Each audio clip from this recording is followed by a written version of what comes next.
हिंद। कैसे हैं आप सभी? आशा करता हूँ बहुत ही अच्छे होंगे। इस वीडियो में हम आपके लिए लेकर आए टॉप जी के जीएस के प्रश्न। ऐसे प्रश्न हैं सो बार बार एग्जाम में पूछते हैं। तो वीडियो की शुरुआत करते हैं, देखते हैं पहला क्वेश्चन क्या पूछा है आपसे। पहला क्वेश्चन पूछा है, भारत का 58वां टाइगर रिजर्व कौन सा घोषित किया गया है। आपसे पूछा है कि भारत का 58वां टाइगर रिजर्व जो है कौन सा घोषित किया गया है। चलिए बताइए राइट आंसर क्या हो जाएगा। राइट आंसर कमेंट बॉक्स में लिख दीजिए। तो माधो टाइगर रिजर्व जो है भारत का 58वां टाइगर रिजर्व घोषित किया गया है। मार्च 2025 में मध्य प्रदेश का माधो नेशनल पार्क को भारत का 58वां टाइगर रिजर्व घोषित किया गया। यह रिजर्व शिवपुरी जिले में स्थित है और अब यह मध्य प्रदेश का 9वां टाइगर रिजर्व है। चलिए आपको मध्य प्रदेश के बारे में बताते हैं। मध्य प्रदेश जिसकी राजधानी है भोपाल, न्यायिक राजधानी है जबलपुर। राज्य स्थापना दिवस जो है 1 नवंबर 1956 को इस राज्य की स्थापना हुई थी। राज्य भाषा यहाँ की हिंदी है। मुख्य नृत्य यहाँ के मैथिली, मांडला, गोंड, बैगा नृत्य। यूनेस्को विश्व धरोहर स्थलों की बात करें मध्य प्रदेश में भीमबेटका गुफाएं, सांची स्तूप और खजुराहो मंदिर जो है ये सभी यूनेस्को विश्व धरोहर स्थल हैं जो कि मध्य प्रदेश में है। प्रमुख राष्ट्रीय उद्यान है कान्हा, बांधवगढ़, पेंच, सतपुड़ा, माधव, संजय दुबरी, ये सभी यहाँ के प्रमुख राष्ट्रीय उद्यान है। और टाइगर रिजर्वों की संख्या 9 हो गई है, तो ये भी ध्यान रखिएगा। अब चलते हैं अगले प्रश्न की ओर, देखते हैं अगला प्रश्न क्या पूछा है आपसे। अगला प्रश्न पूछा, निम्नलिखित में से कौन गुजरात में स्थित है। आपसे पूछा है कि निम्नलिखित में से कौन गुजरात में स्थित है। चलिए बताइए राइट आंसर क्या हो जाएगा। तो राइट आंसर जो हो जाएगा वो हो जाएगा ऑप्शन बी, रानी का वाव जो कि है गुजरात में स्थित है। रानी की वाव एक प्रसिद्ध सीढ़ीदार कुआं है जो गुजरात के पाटण में स्थित है। इसका निर्माण 11वीं शताब्दी में सोलंकी वंश की रानी उदयमती ने अपने पति राजा भीमदेव प्रथम की स्मृति में बनवाया था। और रानी का जो वाव है या 100 रुपए के नोट पर इसका चित्र अंकित है, जो नए वाला नोट का सीरीज है। बाकी हुमायूं का मकबरा जो है यह आपका दिल्ली में है। दिल्ली में हुमायूं का मकबरा आपका है। और रानी का वाव तो अभी हम लोग पढ़े हैं गुजरात में है। अलाई दरवाजा जो है या दिल्ली कुतुब मीनार परिसर में है, या भी दिल्ली में कुतुब मीनार परिसर में है। और बीबी का मकबरा जो है औरंगाबाद महाराष्ट्र में है। अब चलते हैं अगले प्रश्न की ओर, देखते हैं अगला प्रश्न क्या पूछा है आपसे। अगला प्रश्न पूछा है, निम्नलिखित में से कौन तबकत ए नासरी पुस्तक के लेखक हैं। आपसे पूछा है कि निम्नलिखित में से कौन तबकत ए नासरी पुस्तक के लेखक हैं। चलिए बताइए राइट आंसर क्या हो जाएगा। तो राइट आंसर जो हो जाएगा वो हो जाएगा ऑप्शन है मिनहाज उस सिराज। इस प्रश्न का राइट आंसर हो जाएगा मिनहाज उस सिराज या तबकत ए नासरी जो है तबकत ए नासरी के लेखक मिनहाज उस सिराज थे। यह पुस्तक मुस्लिम शासकों का ऐतिहासिक वृत्तांत है। इसमें विशेष रूप से गौरी वंश, गुलाम वंश और दिल्ली सल्तनत का विस्तृत वर्णन मिलता है। यह पुस्तक सुल्तान नसरुद्दीन महमूद को समर्पित की गई थी। अब चलते हैं अगले प्रश्न की ओर, देखते हैं अगला प्रश्न क्या पूछा है आपसे। अगला प्रश्न पूछा है, बसंत का त्योहार अली आई लिगांग। आपसे पूछा कि बसंत का त्योहार अली आई लिगांग किस राज्य में से संबंधित है। चलिए बताइए राइट आंसर क्या हो जाए। क्या क्वेश्चन आपको पता है या पूछा गया प्रश्न है, तो चलिए बताइए राइट आंसर क्या हो जाएगा। तो राइट आंसर हो जाएगा ऑप्शन सी, असम। इस प्रश्न का राइट आंसर हो जाएगा अली आई लिगांग असम का एक प्रमुख बसंत उत्सव है। या विशेष रूप से मिसिंग जनजाति द्वारा मनाया जाता है। उत्सव का नाम 3 शब्दों से मिलकर बना है। अली मतलब जुताई, आए मतलब बीज, लिगांग मतलब रोपाई। इस दिन किसान नई फसल की बुआई की शुरुआत करते हैं और पारंपरिक नृत्य गीत होते हैं। अब चलते हैं अगले प्रश्न की ओर, देखते हैं अगला प्रश्न क्या पूछा है आपसे। अगला प्रश्न पूछा है, 2011 की जनगणना के अनुसार भारत का लिंगानुपात क्या है। आपसे पूछा है कि 2011 की जनगणना के अनुसार भारत का लिंगानुपात क्या है। चलिए बताइए राइट आंसर क्या हो जाएगा। तो राइट आंसर जो हो जाएगा वो हो जाएगा ऑप्शन बी। ऑप्शन बी इस प्रश्न का राइट आंसर हो जाएगा। प्रति 1000 पुरुषों पर 943 महिलाएं 2011 की जनगणना का यह लिंगानुपात है। जनगणना 2011 के अनुसार भारत का लिंगानुपात 943 महिलाएं हैं प्रति 1000 पुरुष पर। यह आंकड़ा 2001 की जनगणना से थोड़ा बेहतर हुआ था। सबसे अधिक लिंगानुपात जो है केरल का, यहाँ पर 1084 महिलाएं 1000 पुरुषों पर। और सबसे कम लिंगानुपात है हरियाणा राज्य का, यहाँ 879 है। अब चलते हैं अगले प्रश्न की ओर, देखते हैं अगला प्रश्न क्या पूछा है आपसे। अगला प्रश्न पूछा है, माई मास्टर पुस्तक के लेखक कौन है। आपसे पूछा है कि माई मास्टर पुस्तक के लेखक कौन है। चलिए बताइए राइट आंसर क्या हो जाएगा। तो राइट आंसर जो हो जाएगा वो हो जाएगा ऑप्शन है स्वामी विवेकानंद माई मास्टर पुस्तक के लेखक हैं। माई मास्टर पुस्तक स्वामी विवेकानंद लिखी थी। यह पुस्तक उन्होंने अपने गुरु श्री रामकृष्ण परमहंस के जीवन और शिक्षाओं पर लिखी है। इसमें विवेकानंद जी ने अपने गुरु के विचारों को सरल भाषा में प्रस्तुत किया है। बाकी ऑप्शन दिया रविन्द्रनाथ टैगोर, तो रविन्द्रनाथ टैगोर को 1913 में गीतांजलि के लेखन के लिए नोबेल पुरस्कार मिला है। ये एशिया के पहले व्यक्ति हैं जिन्हें नोबेल पुरस्कार मिला। अब चलते हैं अगले प्रश्न की ओर, देखते हैं अगला प्रश्न क्या पूछा है आपसे। अगला प्रश्न पूछा है भारत में शिक्षा की प्रगति की समीक्षा हेतु विलियम हंटर समिति गठन किस वर्ष किया गया था। आपसे पूछा है कि भारत में शिक्षा की प्रगति की समीक्षा हेतु विलियम हंटर समिति गठन किस वर्ष किया गया था। चलिए बताइए राइट आंसर क्या हो जाएगा। राइट आंसर कमेंट बॉक्स में लिख दीजिए। तो राइट आंसर जो हो जाएगा वो हो जाएगा ऑप्शन है 1882 में। भारत में शिक्षा की प्रगति की समीक्षा के लिए विलियम हंटर समिति गठन 1882 ईस्वी में किया गया। इसे आधिकारिक रूप से भारतीय शिक्षा आयोग कहा जाता है। अध्यक्ष जो थे सर विलियम हंटर थे। मुख्य उद्देश्य था भारत में प्राथमिक और माध्यमिक शिक्षा की स्थिति की जांच करना और उसमें सुधार के सुझाव देना। अब चलते हैं अगले प्रश्न की ओर, देखते हैं अगला प्रश्न क्या पूछा है आपसे। अगला प्रश्न जो पूछा है वह पूछा है एनके सिंह भारत के किस वित्त आयोग के अध्यक्ष थे बने। आपसे पूछा है कि एनके सिंह भारत के किस वित्त आयोग के अध्यक्ष बने। चलिए बताइए राइट आंसर क्या हो जाएगा। तो राइट आंसर जो हो जाएगा वो हो जाएगा ऑप्शन बी। 15वें वित्त आयोग के जो अध्यक्ष थे वो एनके सिंह थे। एनके सिंह भारत के 15वें वित्त आयोग के अध्यक्ष बने। 15वें वित्त आयोग का गठन 2017 में हुआ था। इसका कार्यकाल जो था 15वें वित्त आयोग का वो 2020 से 2025 तक इसका कार्यकाल रहा। मुख्य उद्देश्य था इसे केंद्र और राज्यों के बीच करों के बंटवारे और वित्तीय संसाधनों के वितरण पर सिफारिश देना। इस आयोग ने स्थानीय निकाय और स्वास्थ्य क्षेत्र के लिए विशेष प्रावधानों की सिफारिश की। अब चलते हैं अगले प्रश्न की ओर, देखते हैं अगला प्रश्न क्या पूछा है आपसे। अगला प्रश्न पूछा है वित्त वर्ष 2026 में भारत की उपभोक्ता मूल्य मुद्रास्फीति कितनी रहने की संभावना है। आपसे पूछा है कि वित्त वर्ष 2026 में भारत की उपभोक्ता मूल्य मुद्रास्फीति जो है सीपीआई कितने रहने की संभावना है। चलिए बताइए राइट आंसर क्या हो जाएगा। तो राइट आंसर जो हो जाएगा वो हो जाएगा ऑप्शन बी 4% इस प्रश्न का राइट आंसर हो जाएगा। इस विषय पर ताजा जानकारी के अनुसार भारत में वित्त वर्ष 2025-26 मतलब फाइनेंशियल ईयर 2026 के लिए उपभोक्ता मूल्य मुद्रास्फीति जो है लगभग 4% रहने की संभावना जताई जा रही है।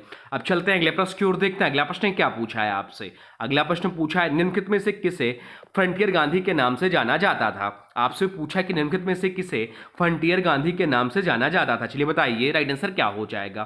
तो राइट आंसर जो हो जाएगा वो हो जाएगा option A, option B Abdul Ghaffar Khan Abdul Ghaffar Khan को फ्रंटियर गांधी के नाम से जाना जाता है। अब्दुल गफ्फार खान को सीमांत गांधी और फ्रंटियर गांधी कहा जाता है। वह उत्तर पश्चिम सीमा प्रांत के प्रसिद्ध स्वतंत्रता सेनानी थे। उन्होंने खुदाई खिदमतगार आंदोलन चलाया जिसे रेड शर्ट मूवमेंट भी कहते हैं। वह महात्मा गांधी के विचारों से अधिक प्रभावित थे और वह अहिंसा के प्रबल समर्थक रहे हैं। ये ऐसे पहले विदेशी नागरिक हैं जिन्हें भारत रत्न पुरस्कार मिला है, यह भी ध्यान रखिएगा। अब चलते हैं अगले प्रश्न की ओर, देखते हैं अगला प्रश्न क्या पूछा है आपसे। अगला प्रश्न पूछा है भारत के संविधान के किस अनुच्छेद में उल्लेख किया गया है कि लोकसभा में एक अध्यक्ष और एक उपाध्यक्ष होना चाहिए। आपसे पूछा है कि भारत के संविधान के किस अनुच्छेद में उल्लेख किया गया है कि लोकसभा में एक अध्यक्ष और एक उपाध्यक्ष होना चाहिए। चलिए बताइए राइट आंसर क्या हो जाएगा। तो राइट आंसर जो हो जाएगा वो हो जाएगा ऑप्शन है अनुच्छेद 93 इस प्रश्न का राइट आंसर हो जाएगा। भारतीय संविधान का अनुच्छेद 93 कहता है कि लोकसभा में सदस्यों द्वारा एक अध्यक्ष और एक उपाध्यक्ष चुना जाएगा। अध्यक्ष लोकसभा की कार्यवाही को संचालित करता है और उनकी निष्पक्षता बनाए रखता है। उपाध्यक्ष अनुपस्थिति की स्थिति में अध्यक्ष कार्यभार को संभालता है। अब चलते हैं अगले प्रश्न की ओर, देखते हैं अगला प्रश्न क्या पूछा है आपसे। अगला प्रश्न जो पूछा है वह पूछा है भारत के संविधान के निम्नलिखित अनुच्छेदों में से किसमें जीएसटी परिषद का गठन का प्रावधान है। चलिए बताइए। आपसे पूछा कि भारत के संविधान के निम्नलिखित अनुच्छेदों में से किसमें जीएसटी परिषद के गठन का प्रावधान है। चलिए बताइए राइट आंसर क्या हो जाएगा। राइट आंसर हो जाएगा ऑप्शन ए, ऑप्शन बी अनुच्छेद 279 ए। अनुच्छेद 279 ए के तहत जीएसटी परिषद यानी कि जीएसटी काउंसिल का गठन किया गया। इसकी अध्यक्षता केंद्रीय वित्त मंत्री करते हैं। सदस्य जो उसके होते हैं राज्य सरकार को वित्त मंत्री या कर मंत्री। कार्य जो इसका है वस्तु एवं सेवा का जीएसटी से संबंधित नीतियों और दरों पर सिफारिश करना। अब चलते हैं अगले प्रश्न की ओर, देखते हैं अगला प्रश्न क्या पूछा है आपसे। अगला प्रश्न पूछा है किस आयोग ने सरकारी सेवाओं के सभी स्तरों में ओबीसी उम्मीदवारों के लिए 27% आरक्षण की सिफारिश की। आपसे पूछा है कि किस आयोग ने सरकारी सेवाओं के सभी स्तरों में ओबीसी उम्मीदवारों के लिए 27% आरक्षण की सिफारिश की। चलिए बताइए राइट आंसर क्या हो जाएगा। तो राइट आंसर जो हो जाएगा वो हो जाएगा ऑप्शन बी मंडल आयोग इस प्रश्न का राइट आंसर आंसर हो जाएगा। मंडल आयोग गठन 1979 में, कब इसका गठन हुआ था? तो 1979 में हुआ था। अध्यक्ष थे बीपी मंडल। उद्देश्य था सामाजिक वर्गों और शैक्षिक रूप से पिछड़े वर्गों की पहचान करना और उनके उत्थान के लिए सिफारिशें देना। आयोग ने सुझाव दिया कि सरकारी सेवाओं और शैक्षणिक संस्थानों में ओबीसी के लिए 27% आरक्षण दिया जाए। 1990 में प्रधानमंत्री बीपी सिंह ने इसे लागू किया। बाकी ऑप्शन में सरकारी आयोग, तो सरकारी आयोग जो है केंद्र और राज्यों के बीच संबंधों की समीक्षा के लिए 1983 में गठन किया गया। बलवंत राय मेहता आयोग जो है वह पंचायती राज प्रणाली की सिफारिश 1957 में। कोठारी आयोग शिक्षा सुधार से संबंधित 1964-66 में। अब चलते हैं अगले प्रश्न की ओर, देखते हैं अगला प्रश्न क्या पूछा है आपसे। अगला प्रश्न पूछा है भारतीय वनस्पति सर्वेक्षण का मुख्यालय किस शहर में स्थित है? आपसे पूछा है कि भारतीय वनस्पति सर्वेक्षण का मुख्यालय किस शहर में स्थित है। चलिए बताइए राइट आंसर क्या हो जाएगा। तो राइट आंसर जो हो जाएगा वो हो जाएगा ऑप्शन सी, कोलकाता में स्थित है। भारतीय वनस्पति सर्वेक्षण की स्थापना 1890 में हुई थी। कब हुई थी इसकी स्थापना? तो 1890 में इसकी स्थापना हुई थी। इसका मुख्यालय कोलकाता पश्चिम बंगाल में स्थित है। उद्देश्य है भारत की वनस्पतियों का सर्वेक्षण, पहचान और वर्गीकरण करना। यह भारत सरकार के पर्यावरण, वन और जलवायु परिवर्तन मंत्रालय के अंतर्गत काम करता है। चलते हैं अगले प्रश्न की ओर, देखते हैं अगला प्रश्न क्या पूछा है आपसे। अगला प्रश्न पूछा है माउंट जोपनो निम्नलिखित में से किस राज्य में स्थित है? आपसे पूछा है कि माउंट जोपनो निम्नलिखित में से किस राज्य में स्थित है। चलिए बताइए राइट आंसर क्या हो जाएगा। तो राइट आंसर जो हो जाएगा वो हो जाएगा ऑप्शन बी, सिक्किम इस प्रश्न का राइट आंसर हो जाएगा। माउंट जोपनो सिक्किम राज्य में स्थित है। सिक्किम की राजधानी जो है गंगटोक है। सिक्किम का सबसे ऊंचा शिखर कंचनजंगा है जिसकी ऊंचाई 8586 मीटर है। सिक्किम भारत का दूसरा सबसे छोटा राज्य है क्षेत्रफल के आधार पर। सिक्किम की सीमा नेपाल, भूटान, चीन और पश्चिम बंगाल से लगती है। सिक्किम का प्रमुख पास जो है नाथुला दर्रा, जो भारत चीन व्यापार का मार्ग है।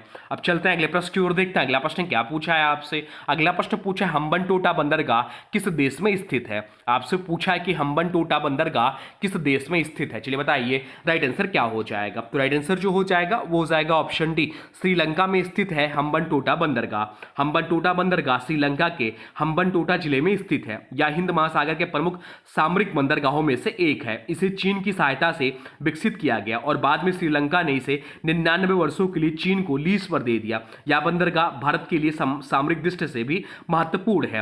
अब चलते हैं अगले प्रश्न की ओर, देखते हैं अगला प्रश्न क्या पूछा है आपसे। अगला प्रश्न पूछा है निम्नलिखित में से प्रार्थना समाज के संस्थापक कौन थे? आपसे पूछा कि निम्नलिखित में से प्रार्थना समाज के संस्थापक कौन थे। चलिए बताइए राइट आंसर क्या हो जाएगा। तो राइट आंसर हो जाएगा ऑप्शन सी, आत्माराम पांडुरंग जो है प्रार्थना समाज के संस्थापक थे। प्रार्थना समाज की स्थापना 1867 में मुंबई में डॉक्टर आत्माराम पांडुरंग ने की। उद्देश्य था हिंदू समाज में सुधार, जातिगत भेदभाव को दूर करना, विधवा विवाह को प्रोत्साहन और महिला शिक्षा का प्रसार करना। बाद में महादेव गोविंद रानडे और आरसी भंडारकर इसके प्रमुख नेता बने। बाकी ऑप्शन है ज्योतिबा फुले, तो ज्योतिबा फुले ने सत्यशोधक समाज की इसके संस्थापक हैं। चलते हैं अगले प्रश्न की ओर, देखते हैं अगला प्रश्न क्या पूछा है आपसे। अगला प्रश्न पूछा है भारत में राष्ट्रीय एकता दिवस जो कि 31 अक्टूबर को किसके जन्मदिवस के अवसर पर मनाया जाता है। आपसे पूछा है कि भारत में राष्ट्रीय एकता दिवस जो कि 31 अक्टूबर को होता है, आपसे पूछा किसके जन्मदिवस के अवसर पर मनाया जाता है। चलिए बताइए राइट आंसर क्या हो जाएगा। तो राइट आंसर हो जाएगा ऑप्शन है सरदार वल्लभ भाई पटेल के। राष्ट्रीय एकता दिवस हर साल 31 अक्टूबर को मनाया जाता है। यह दिन भारत के लौह पुरुष सरदार वल्लभ भाई पटेल की जयंती के अवसर पर मनाया जाता है। सरदार पटेल ने भारत के 562 रियासतों का एकीकरण करके अखंड भारत के निर्माण में महत्वपूर्ण योगदान दिया। गुजरात में स्थित स्टैच्यू ऑफ यूनिटी जो कि 182 मीटर ऊंची प्रतिमा भी उनके सम्मान में बनाई गई है। अब चलते हैं अगले प्रश्न की ओर, देखते हैं अगला प्रश्न क्या पूछा है आपसे। अगला प्रश्न जो पूछा है वह पूछा है भारत में पर्वतीय वनों में किस प्रकार के पेड़ पाए जाते हैं। आपसे पूछा है कि भारत में पर्वतीय वनों में किस प्रकार के पेड़ पाए जाते हैं। चलिए बताइए राइट आंसर क्या हो जाएगा। तो राइट आंसर जो हो जाएगा वो हो जाएगा ऑप्शन है चीड़ इस प्रश्न का राइट आंसर हो जाएगा। भारत में पर्वतीय वन मुख्यतः हिमालयी क्षेत्र और पश्चिमी घाट में पाए जाते हैं। इन वनों में ऊंचाई के अनुसार पेड़ बदलते हैं। यहाँ प्रमुख रूप से चीड़, देवदार, फर, स्पूस, ओक और रोडोडेंड्रोन आदि पेड़ मिलते हैं। ये पेड़ ठंडी जलवायु में पाए जाते हैं और सदाबहार होते हैं। सून का पेड़ जो ऑप्शन दिया नाम से कोई मान्य प्रमुख वृक्ष वर्ग नहीं है। मेपल की बात करें तो यह ठंडे देशों जैसे कनाडा में प्रमुख है। भारत में आमतौर पर पर्वतीय वनों का हिस्सा नहीं है। नागफनी या शुष्क और मरुस्थलीय क्षेत्र जैसे राजस्थान में पाया जाता है, पर्वतीय वनों में नहीं।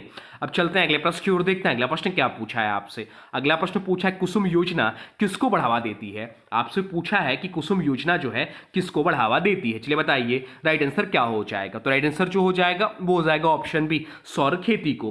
कुसुम योजना का पूरा नाम नाम है किसान ऊर्जा सुरक्षा एवं उत्तम महाअभियान। आप इसकी कुसुम योजना का पूरा नाम है किसान ऊर्जा सुरक्षा एवं उत्थान महाअभियान। इसे भारत सरकार ने 2019 में शुरू किया। किसान उद्देश्य है किसानों को सौर ऊर्जा अपनाने के लिए प्रोत्साहित करना है। इसके तहत किसान सौर ऊर्जा संचालित पंपों का उपयोग कर सकते हैं, अपनी खाली जमीनों पर सौर ऊर्जा प्लांट लगाकर अतिरिक्त बिजली ग्रिड को बेच सकते हैं।